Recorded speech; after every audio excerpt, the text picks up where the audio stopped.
everyone, welcome to another day of art class.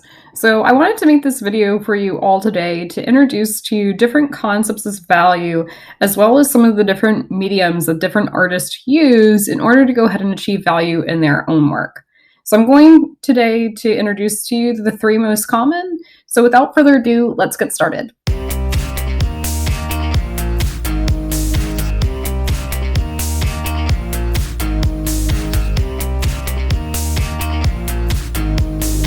Alright, so laid before you, you will find a plethora of different materials that artists use to create value. So I just wanted to introduce you all to the different materials and then break this into three different parts. So the most common of the materials that a lot of people use and a lot of artists use in creating values is, of course, pencils. So you'll usually be found in a middle tin like this. All the different grades, but we'll talk about more about that in a moment. You also have your kneaded eraser, pink pearl eraser.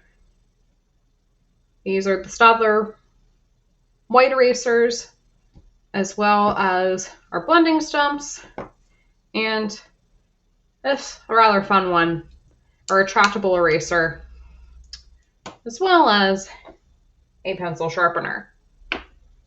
The other materials that I have here too are, I have charcoal pencils, all of different grades, all from the soft, the medium, and the hard hardnesses, as well as a white charcoal pencil as well. And then of course I have the more traditional route, starting with our vine charcoal, the soft charcoal, medium charcoal, hard charcoal, and again, a white charcoal stick.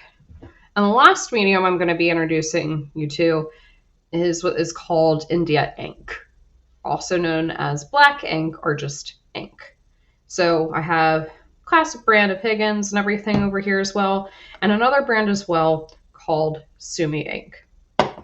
But in addition to that, I also have a brush, I have water as well, a tile for our inks, and I also have a variety of different papers with me today.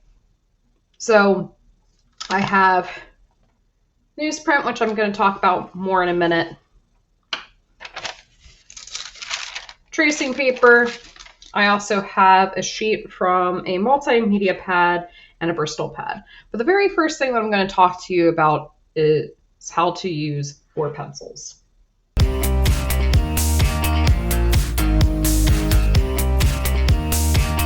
The very first thing that I wanted to talk to you about today is pencils.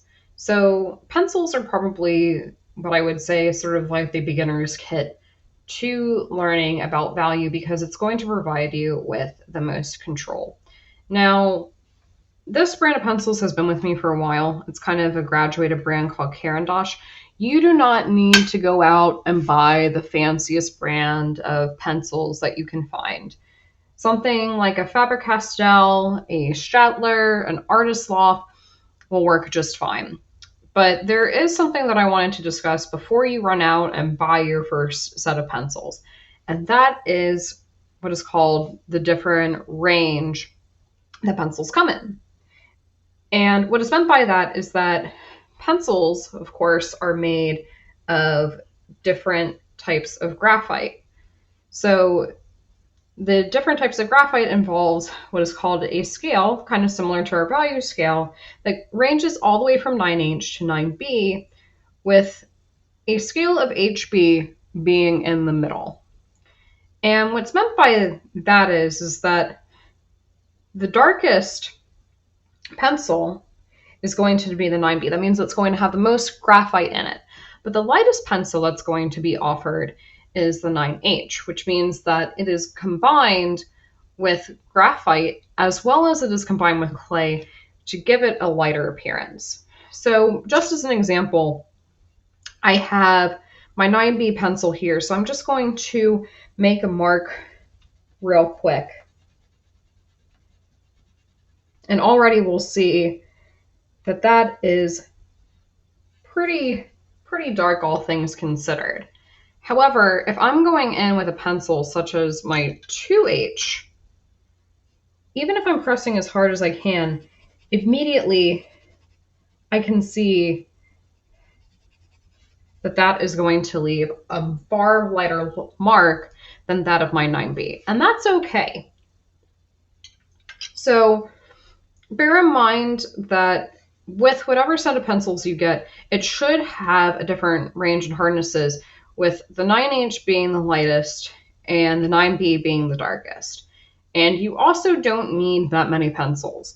You don't need to go out and buy the 20 set of pencils. You don't need to go ahead and buy, like the 50 pack of pencils.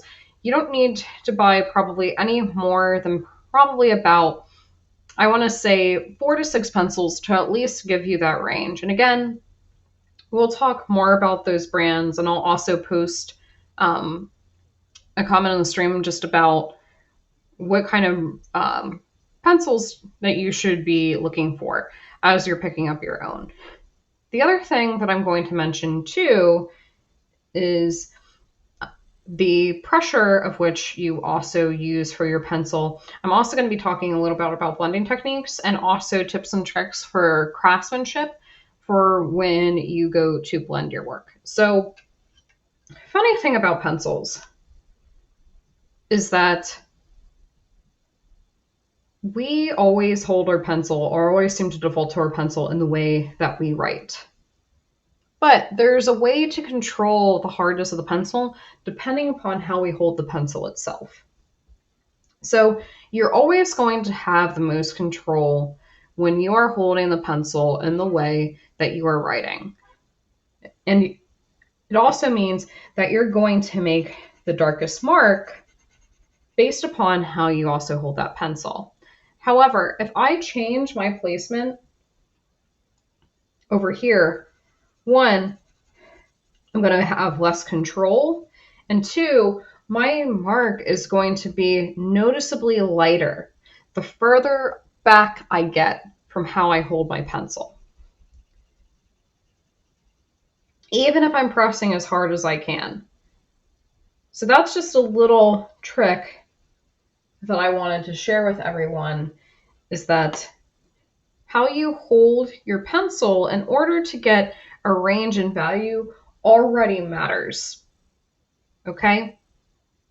So that's one thing that I did want to mention. Now, as far as tips and tricks goes, I know that I got a number of comments also asking me, well, Mrs. Sindel, how do I blend my work? Or how do I avoid getting graphite on my hands as I'm creating value? So I'm going to talk to you about that. So there are a couple of ways to blend in which to get a smooth transition. So one of the ways to do that is, again, get out a middle ground pencil. So in most cases, it's going to be a 2B. All mechanical pencils just about are 2B pencils. So again, if let's say I wanted to combine the value that I'm currently making here along with the value I'm making here, and again, if I'm going back, there's a couple of ways I could approach this. I could very well take my finger and smudge this right now, but the thing is of course, as we already can see, I'm going to get a mark right away. And that's not necessarily something that I want. So one of the tools that I can use is what is called my blending stump. So blending stumps are really nice because they allow you to get a really sort of seamless blend without having to use your finger. So I can do that right now just by kind of rolling the blending stump around in circles. And that's going to, essentially what it's going to do is it's going to erase my history of the fact that I had any marks at all in the first place. So blending stumps are a really neat tool. Now let's say you don't have a blending stump. That's okay. Other materials that you can use could be something like a piece of napkin, tissue paper, and it will still kind of have the same effect.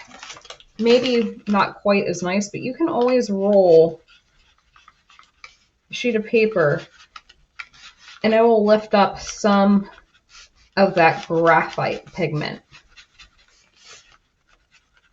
So that's one tool that you can use. You can also try using tracing paper, but bear in mind that tracing paper may not always work quite as well, and it still leaves a very scratchy mark. But going back to that comment of how do I avoid marks, a very simple way to do this is to put a piece of paper, whether it's newsprint, whether it's a Post-it, away from where you're drawing, and to put it over the drawing, and then to draw with your pencil. Okay? So again, those are all different ways that you can use your pencil without having to worry about getting different smudge marks. So that's a little introduction to pencils. Before we started talking about the other mediums, one thing that I did want to mention too is also how different erasers are used real quick. So this is what's called a kneaded eraser. Kneaded erasers are nice. So you can twist them, you can rip them, stretch them, but they will conform to pretty much any shape that you want them to. So if I wanted to take out a little bit of my graphite marks, I can take it out using a kneaded eraser pretty easily. And also the nice thing too, like let's say I also wanted to manipulate those values to go a little bit lighter, I can also use that eraser as well to go a little bit lighter too. But let's say I messed up big time and I just wanted to erase the thing completely. This is where your Staedtler erasers and your Pink Pearl would come in.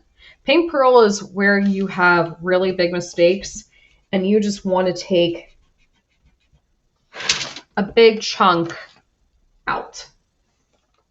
Pink Pearls are great for that, as well as your Staedtler white erasers are going to be. But bear in mind, this is going to be a little bit softer. Okay? So Staedtler erasers may not be the best, but they'll get the job done. But if you just want to erase it completely, Pink Pearls are the way to go. Now, last eraser that I mentioned was called the Staedtler retractable eraser. This is really nice because you can just retract it and you can, you know, make it larger, make it smaller, and really get into kind of like if you just want like little finer details as to where you erase, you can do that too. Okay? So that basically covers the introduction to pencils.